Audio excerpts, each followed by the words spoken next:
On the coldest night of the winter, when the wind cut like a blade and the snow swallowed all sound, a man who owned a castle fell to his knees before a woman who owned nothing but a small hut and her pride. His hands shook, his breath came out in weak white clouds, and in his eyes was something no one had ever seen there before: fear.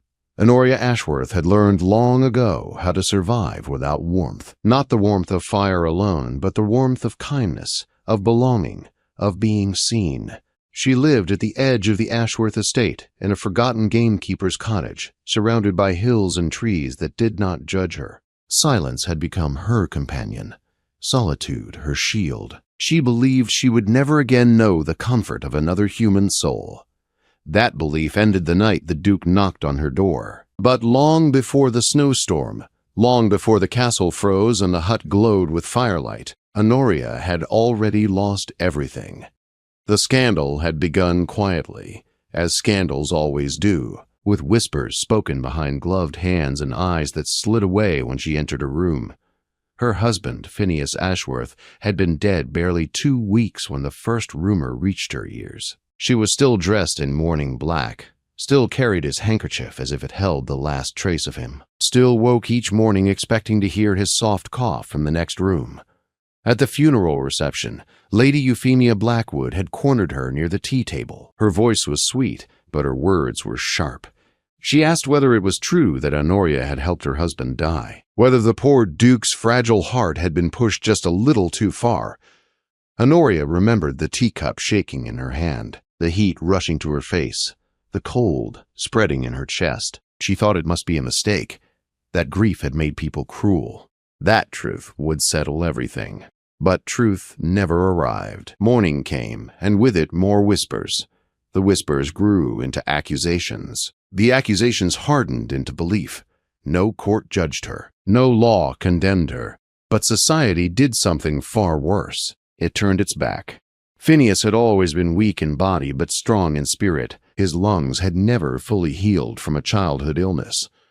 Honoria had married him, knowing their time would be short. She married him because he was kind, because he listened, because he treated her as a mind, not a decoration. Their life together had been quiet and happy. Books by the fire, slow walks in the garden, long talks that lasted deep into the night. When he died peacefully in his sleep, Honoria believed her grief was the end of her suffering. She was wrong. Phineas's mother, the Dowager Duchess Theodora Ashworth, had never hidden her dislike. From the beginning, she had called Honoria a fortune hunter, though there was no fortune to hunt. She believed her son had been trapped by a woman beneath him. When Phineas died and left his widow a modest inheritance against his family's wishes, the Dowager saw her chance.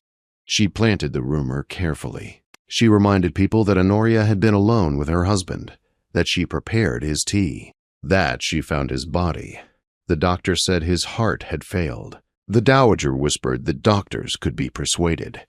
Within a month, Honoria's world collapsed. Invitations stopped. Friends vanished. Shopkeepers served her with stiff politeness.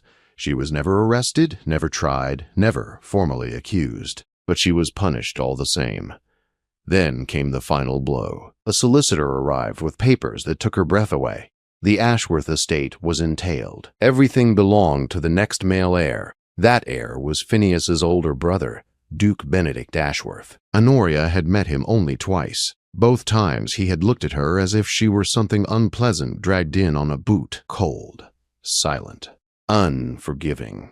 She was given 1 week to leave the house she had shared with her husband. She could take her clothes, her personal belongings, and the small sum Phineas had protected for her. It was enough to survive, not enough to begin again. She had nowhere to go. Her parents were dead. Her childhood home was gone. Her sister loved her, but could not risk her own standing by sheltering a woman accused of murder. So Honoria chose the only place left to her, the gamekeeper's cottage. It sat at the far edge of the estate, hidden among hills and trees, a small stone building abandoned years ago. She remembered it from walks with Phineas on his stronger days. He had spoken of childhood adventures there, of a man who taught him birdsong and patience. She arrived on a gray November afternoon with 2 trunks and 1 carpet bag. The cottage was worn but solid, cold but standing. She cleaned. She scrubbed. She worked until her hands burned. She made the place livable. The villagers watched her quietly. They asked no questions. They offered help without judgment. The blacksmith fixed her latch. The baker saved her bread. The old apothecary brought remedies and stories. In that quiet corner of the world, Honoria built a life from nothing. She woke with the sun, lit her fire, made her tea. She read. She walked the hills. She learned the land. She learned herself. There were nights when loneliness pressed hard against her ribs, when she would have given anything to hear another voice. But there was peace, too, a strange freedom in answering to no one. Winter came hard. She prepared as best she could, but nothing prepared her for the storm. Snow fell without mercy. Wind screamed through the hills. For 3 days the world vanished. On the 4th morning, silence returned. Snow stood nearly to her waist. The sun burned cold and bright. She was clearing a path to her woodpile when she felt it, the sense of being watched. She turned. A man stood at the edge of her path, tall, wrapped in a heavy coat stiff with ice. His movements were slow and unsteady. When he lifted his head, she knew him instantly. Duke Benedict Ashworth. She did not move. She did not speak. She watched as the man who had taken her home struggled to stay upright in the snow. His lips moved, but no sound came. Then he swayed and fell to his knees. She should have closed the door. She should have let the cold finish what pride had begun. Instead, she moved. She pulled him up, guided him inside, stripped away frozen cloth, sat him before her fire, gave him hot tea, wrapped him in blankets, watched his hands shake as he drank. He did not speak for a long time. Neither did she. At last, his voice broke the silence. "Thank you." 2 simple words, fragile as glass. He slept in her bed while she sat by the fire watching over him. The Duke of Ashworth, reduced to a man who nearly froze alone in his own castle. When he woke the next day, he looked around the small room as if it were another world. He said her name carefully. She answered with his title. He tried to leave. She stopped him. The snow was still deep. He was still weak. He stayed. Days passed. The storm melted into memory. Conversations grew where silence once ruled. He spoke of duty, of loss, of a woman he once loved and buried. She spoke of grief, of exile, of learning to live alone. One night, by the fire, he asked the question they had both avoided. "Did you harm my brother?" Honoria met his eyes without fear. "No." She told him the truth, simply, fully. He believed her. Something loosened in her chest, a weight she had carried alone. He admitted his failure, his anger, his jealousy, his fear of feeling again. She did not excuse him, but she understood him, and in that understanding, something new began. Outside, the snow melted. Inside, walls began to fall. Neither of them knew yet where this path would lead, only that the night a frozen duke begged for warmth. 2 broken lives quietly changed forever. When the roads finally cleared, Honoria expected Benedict to leave at once. The castle waited for him. Duty waited. The world he belonged to stood ready to close its doors again. Yet each morning he remained, standing at her small window, watching the hills as if he were afraid that stepping outside would undo whatever fragile peace had begun to form. "You could return now," Honoria said one morning, her voice steady though her heart was not. "Yes," he answered. But he did not move. He stayed another day, then another. At first, he offered reasons. The repairs at the castle were not complete. The pipes were still unstable. The servants had not fully returned. But Honoria saw through the excuses. She saw the way his shoulders eased when she poured tea, the way his eyes followed her when she crossed the room, the way silence between them no longer felt heavy, but safe. Their days settled into a gentle rhythm. They shared meals at her small table. They read aloud by the fire. When the weather allowed, they walked the hills together, speaking of nothing and everything. Benedict pointed out landmarks from his childhood. Honoria showed him hidden paths she had discovered during her months alone. Slowly, The man she had known only as a cold figure in black coats revealed himself. He spoke of Oxford, of books and languages, of dreams he once held before duty closed around him like iron. She listened without judgment. He listened to her in return. About her father, who encouraged her mind. About Phineas, whose kindness had shaped her heart. About the pain of being erased by society without ever being heard. They did not speak of the Dowager Duchess. They did not speak of accusations, but the past lingered in the quiet moments, present as breath. One evening, as firelight flickered across the walls, Benedict asked a question that startled her. "Why did you help me?" Honoria considered him carefully. "Because I knew what it meant to stand alone in the cold." He did not look away. "You had every reason to turn me out." "Yes," she said, "but bitterness only freezes the soul. I have lived long enough in the cold." That night something shifted. Not love, not yet, but recognition. Two people who understood loss standing on the same ground. When Benedict finally returned to the castle, it was not a farewell. It was a beginning. He came back 2 days later. Then again, each visit longer than the last. He walked from the castle regardless of weather, refusing a carriage. He said the walk helped him think. And Honoria suspected it helped him feel. The villagers noticed. Whispers began again, but these were softer, curious rather than cruel. The Duke of Ashworth, walking alone through snow and mud to visit the outcast widow. Honoria did not ask him to stop. Benedict did not ask permission to continue. Their bond deepened in quiet ways. He brought books from the castle library. She shared her journal entries, pieces of herself she had never shown another. He listened with care she had not known since Phineas. She challenged his rigid beliefs. He questioned his own walls. One afternoon, by a frozen stream, Benedict stopped walking. He looked at the ice, then at her. "I have been living half a life," he said. "I thought numbness was safety." "It is only another kind of prison," she replied. He reached for her hand. His touch was hesitant, as if unsure he was allowed. Honoria did not pull away. The moment felt vast and terrifying and right. Spring crept in slowly. Snow retreated. Green pushed through brown earth. With the season came change Benedict could no longer ignore. He asked her to walk with him through the castle. Honoria hesitated at the gates. Memories pressed hard against her chest, but she went. Inside, the damage was clear. Walls stripped. Floors torn up. Rooms empty and echoing. Yet Benedict spoke not of loss, but of possibility. He asked her opinion. He listened, truly listened. "Would you consider staying here," he asked quietly, "as my guest?" Her breath caught. "People will talk. Let them," he said. "I am done living for their approval." She agreed on one condition. She would not return as a dependent shadow. She would return as herself.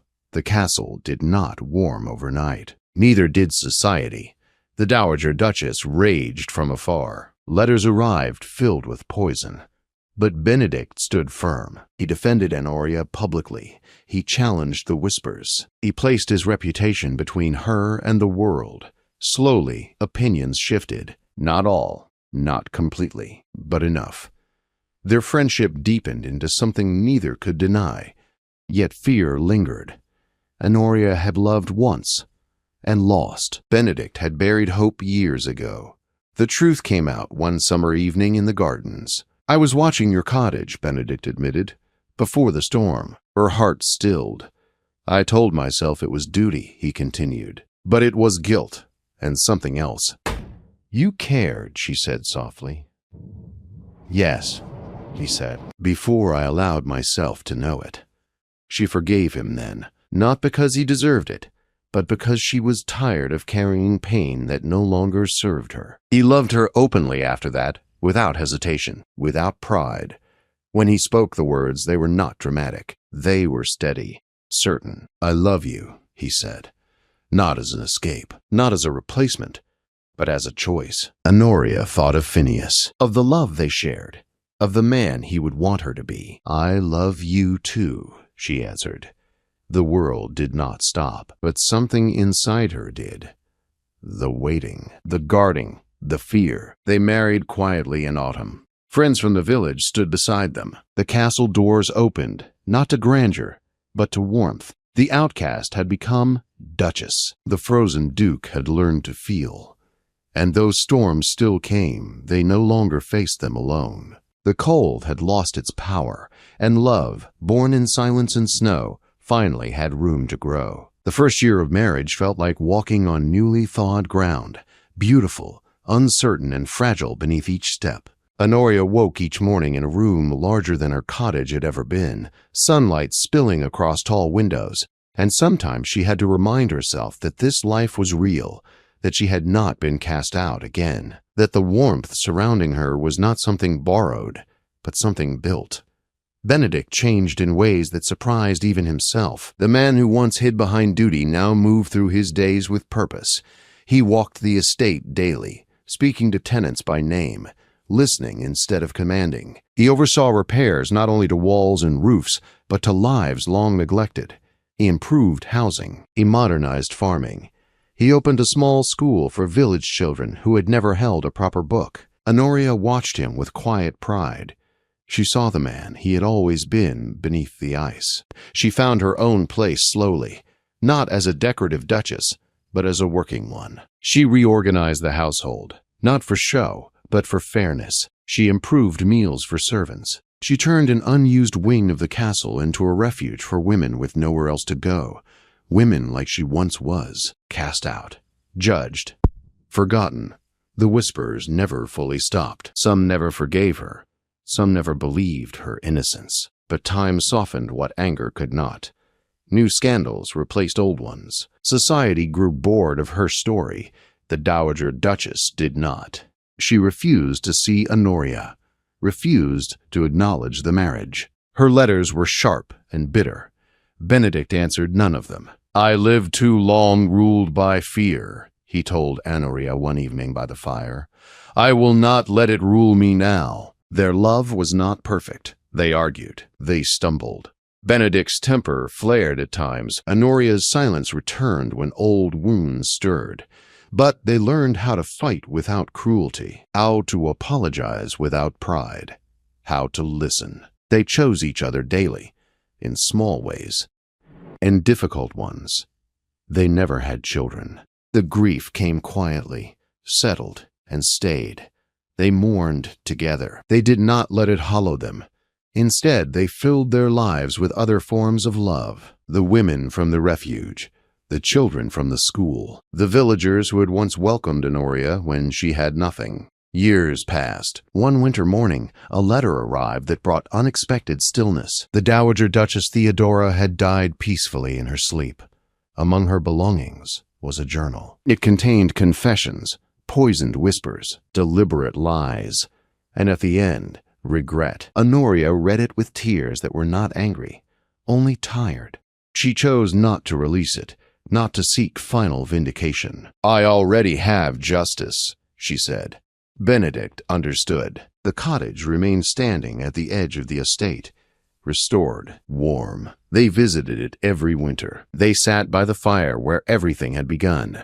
They remembered the storm, the knock, the choice. Years turned silver. Honoria's hair faded. Benedict's steps slowed, but their hands still found each other in silence. Still fit, still warm. On winter nights when snow fell thick and the wind howled, they sat together and watched the flames dance, and Honoria remembered the woman she once was, alone, accused, certain her life was over. She smiled at the truth she had learned. Love was not rescue, it was not destiny. It was a door opened in the cold, a fire shared, a choice made again and again. The castle was warm now, and so were the hearts inside it. The Duke who once begged to enter now walked beside her through every season, and the outcast was home.